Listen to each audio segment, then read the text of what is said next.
चलिए आज हम पढ़ने वाले हैं ग्रामर का टेंस में प्रेजेंट परफेक्ट टेंस पढ़ने वाले हैं। तो प्रेजेंट परफेक्ट टेंस में है इसका परिभाषा, जो यह वर्तमान काल का तीसरा रूप है। प्रेजेंट परफेक्ट टेंस वर्तमान काल का तीसरा रूप है। इसके कार्य के कुछ समय पहले पूर्ण होने का बोध होता है। कुछ समय पहले पूर्ण होने का बोध होता है। जैसे कार्य खत्म हो गया, जैसे जो है यहाँ पे इसमें आ जाएगा, जैसे आपको यहाँ पे लिखा है मैंने तुम्हें पढ़ाया, मैंने तुम्हें पढ़ाया। आप पढ़ाया इसका मतलब कुछ समय पहले ही पढ़ाया, कुछ समय पहले ही पढ़ाया। तो इसीलिए यहाँ पे है परिभाषा में, जो यह वर्तमान काल का तीसरा रूप है, इससे कार्य के कुछ समय पहले पूर्ण होने का बोध होता है, यानी समाप्त हो गया कार्य, उसे ही प्रेजेंट परफेक्ट टेंस कहते हैं। और इसके नोट में लिखा हुआ है जो यह प्रेजेंट टेंस का तीसरा रूप है, तो आप पहले से जानते हैं। उसके बाद दूसरा में है बहुवचनकर्ता के साथ, बहुवचनकर्ता के साथ हैव का प्रयोग करते हैं। किसका प्रयोग? हैव का। और एक वचनकर्ता के साथ हैज का प्रयोग करेंगे। बहुवचनकर्ता के साथ हैव का और एक वचनकर्ता के साथ हैज का प्रयोग। और वर्ब का थर्ड फॉर्म का प्रयोग करते हैं। किसका? वर्ब का तीसरा रूप V3 का। किसका करते हैं? V3 का। उसके बाद है इसकी पहचान। अब हम कैसे पहचान करना है जो प्रेजेंट परफेक्ट टेंस है। इसको पहचान करने के लिए आपको सबसे पहले उसके अंत वाला वर्ड को देखना है। तो अंत वाला वर्ड में क्या रहेगा? तो अंत में रहेगा चुका है, चुकी है, चुके हैं, या है और ई है। तो ये सारा चीज इसके पहचान के लिए क्या है? चुकी है, चुके हैं, या है और ई है। तो चलिए अब आप ये समझ गए इसका पहचान कैसे होता है। पहचान समझे कि नहीं समझे? तो चलिए यहाँ पे अब है हेल्पिंग वर्ब। HV का मतलब क्या हुआ? Helping verb. तो हैज का प्रयोग सिंगुलर के लिए, हैव का प्रयोग प्लुरल के लिए। हैज का प्रयोग किसके लिए? सिंगुलर के लिए। और हैव का प्रयोग प्लुरल के लिए। तो चलिए अब इसका फॉर्मूला हम पहले जान लेते हैं। इसका क्या जान लेते हैं? फॉर्मूला। फॉर्मूला जानते हैं। सबसे पहला है अफर्मेटिव सेंटेंस। तो जब अफर्मेटिव सेंटेंस का मतलब हुआ जो साधारण वर्ड। कौन सा? साधारण वर्ड।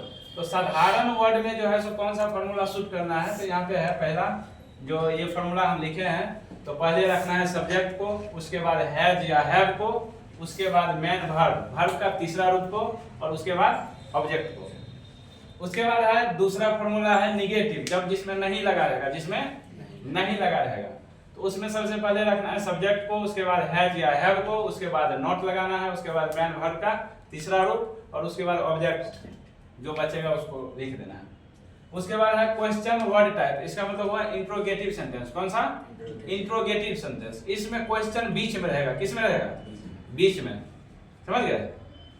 तो क्वेश्चन रहेगा बीच में। तो चलिए तो इसमें हम कौन सा फॉर्मूला लगाएंगे? तो पहले लिखेंगे क्वेश्चन वर्ड को, पहले क्वेश्चन वर्ड को। जैसे बोलेगा आप जो है दिल्ली जो है सो गई थी, तुम दिल्ली गई थी, या कब गई थी, तुम दिल्ली कब गई थी। ठीक है, इस टाइप से रहेगा। तो इसमें हमको लगाना सबसे पहले क्वेश्चन वर्ड, उसके बाद हैज या हैव, तो उसके बाद सब्जेक्ट, उसके बाद प्लस मेन वर्ब का तीसरा रूप, और उसके बाद ऑब्जेक्ट, और उसके बाद क्वेश्चन मार्क लगाना है। क्या लगाना है? क्वेश्चन मार्क लगाना है। इससे पता चलेगा जो वह क्या पूछ रहा है, वह क्या पूछ रहा है। उसके बाद है helping verb type. Helping verb type. तो इस टाइप में अगर क्वेश्चन आ जाएगा तो आप सबसे पहले हैज या हैव को रखिएगा, उसके बाद सब्जेक्ट को रखिएगा, उसके बाद वर्ब का तीसरा रूप V3 को रखना है, उसके बाद ऑब्जेक्ट को रखना है, और उसके बाद क्वेश्चन मार्क को रखना है। अब यहाँ पे देखिए सबसे पहला क्वेश्चन है मैं तुम्हें पढ़ाया है। मैं तुम्हें पढ़ाया है, इसका मतलब कुछ देर पहले या कुछ दिन पहले हम पढ़ाए हैं वर्तमान में। तो I have taught you, I have taught you. तो देखिए इसमें पहला जो है सो फॉर्मूला हम लिखाए थे पहले सब्जेक्ट, तो पहले सब्जेक्ट को लिखे। उसके बाद जो है सो ये वर्ब सिंगुलर है कि प्लुरल है? ये वर्ब सिंगुलर है कि प्लुरल है? मैंने तुम्हें पढ़ाया, मैंने तुम्हें पढ़ाया। तो सिंगुलर रहेगा तो उसमें क्या लगेगा? यहाँ पे आपको पहले बताया जो हैड, और प्लुरल रहेगा तो हैव। तो ये है प्लुरल, ये क्या है? प्लुरल है। तो इसीलिए यहाँ पे आ गया हैव, और उसके बाद taught you, भर का ही तीसरा रूप आ गया।